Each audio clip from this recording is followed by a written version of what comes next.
ஒருத்தர் உனக்கு செய்யும் துரோகத்தையும் கஷ்டங்களையும் கொடுக்கும் துன்பங்களையும் மன்னித்து விடு.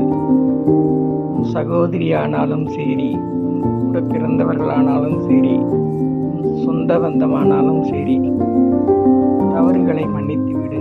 ஆனால் இந்த பிரபஞ்சமோ இந்த இயற்கையோ அதை மன்னிக்காது. அவரவர் செய்த கர்மாவை அவரவருக்கு திருப்பி கொடுக்கும்.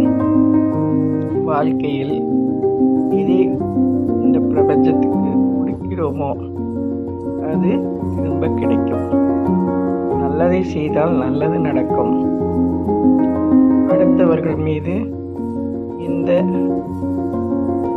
உணர்வும் எந்த சுயமரியாதை கெடுமாறும் பேசி மனதளவிலும் புண்படுத்தக்கூடாது. அவரவர் செய்த கர்மா அவரவர் அனுபவித்தே தீர வேண்டும் என்பது நியாதி. நாம் யாரை வேண்டுமானும் மன்னிக்கலாம்.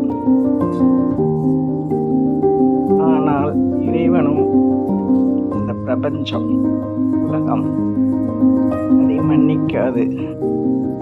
உப்பை தின்றவன்